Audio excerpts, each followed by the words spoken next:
সবারই একটাই চিন্তা যে আমার সন্তান যেন ডাক্তার হয়, সবাই যেন ইঞ্জিনিয়ার হয়। ডাক্তার ইঞ্জিনিয়ার সমাজে অনেক আছে। আপনি বলতে পারেন যে আমার সন্তান যেন ভালো চিত্রশিল্পী হয়, আপনার সন্তান যেন ভালো গায়ক হয়, আপনার সন্তান যেন ভালো পলিটিশিয়ান হয়, সুস্থ ধারা রাজনীতি করে।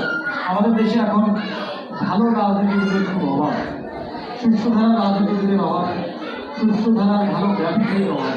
এটা কিন্তু আমাদের দরকার। আমার কথা কি ভালো লাগছে কি না, বা মনোযোগ দিয়ে যদি মনে করেন যে আর একটু শুনবো, কারণ আমি জীবন থেকে গিয়ে বলছি, আমি একদম প্রত্যন্ত গ্রাম থেকে পড়াশোনা করে এখানে এসেছি। আমার স্ত্রী, আমার সন্তানের বয়স 4.5 বছর, খুবই উদ্বিগ্ন তারা পড়াশোনা নিয়ে। আমি বললাম যে আমার বাবা মা তো কোনোদিন স্কুলে যে খোঁজই নিয়ে যে আমি পড়াশোনা করেছি কিনা। আমি তো উপজেলা নির্বাচন হয়েছি, আমার সন্তানের প্রতি এত খোঁজ নেওয়ার দরকার নেই, এত উদ্বিগ্ন হওয়ার দরকার নেই।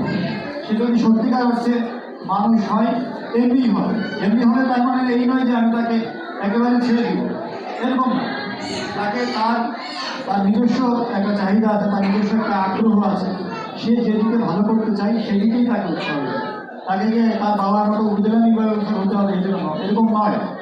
চাকরি করে একটা মধ্যবিত্ত শ্রেণীর মানুষ, তাই না? আমাদের কাছে অনেক টাকা থাকতো, অনেক